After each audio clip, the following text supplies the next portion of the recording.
নিজ উদ্যোগে টাকা উঠিয়েছি, নিজ উদ্যোগে খাবার, স্যালাইন, চিড়া, মুড়ি, ওষুধ, মেয়েদের স্যানিটারি ন্যাপকিন থেকে শুরু করে বাচ্চাদের ছোট কাপড় থেকে শুরু করে বড় যারা যারা আছে তাদের সবার কাপড় চোপড় আমি কালেক্ট করেছি। আমার ভাই হোক, বোন হোক, আমার বাচ্চা হোক, এই দেশের জন্য কিছু করবে, এটা আমার কাছে অনেক ভালো লাগছে।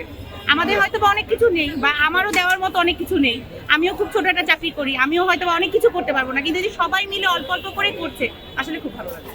আর আমি চাই এটা সবাই করুক। আমি চাই ও দেশের মানুষকে ভালোবাসা শিখুক। যেহেতু আমরা বাংলাদেশের নাগরিক, আমার দেশের মানুষ বিপদে পড়লে তাদের জন্য আমার যতটুকু আছে ততটুকু থেকে যে তাদের জন্য কিছু করা যায়, এটা আমার বাচ্চা শিখুক, আমি এটা চাই। শিক্ষার্থীদের উদ্দেশ্যে বলবো, ওরা যে কষ্টটা করতেছে এটা আসলে আমি ভাষায় ব্যক্ত করতে পারবো না। আমি যখন বাসায় বসে চিন্তা করি, রীতিমতো আমার চোখ দিয়ে পানি চলে আসে যে এই বাচ্চাগুলো এইভাবে কষ্ট করতে পারে।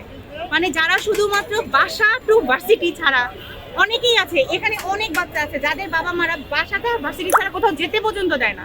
তারা দিন রাত এক করে কাজ করতেছে, খেয়ে না খেয়ে, যেখানে বাচ্চা চলে যাচ্ছে, মারামারি করতেছে, দেশের জন্য কাজ করতেছে, ঝাঁপিয়ে পড়তেছে।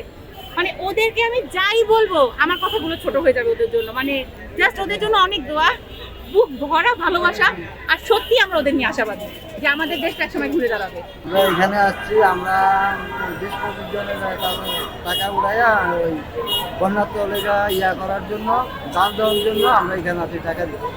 টাকা দিয়ে গেলাম, আর যারা এই পর্যন্ত না দিচ্ছে এরা আরো এগিয়ে আসুক, এটি আমরা কামনা। নিজ উদ্যোগে এখানে এসেছি, নিজ উদ্যোগে টাকা উঠিয়েছি, নিজ উদ্যোগে আপনার খাবার, স্যালাইন, চিড়া, মুড়ি, ওষুধ, মেয়েদের স্যানিটারি ন্যাপকিন থেকে শুরু করে বাচ্চাদের ছোট কাপড় থেকে শুরু করে বড় যারা যারা আছে তাদের সবার কাপড় চোপড় আমি কালেক্ট করেছি।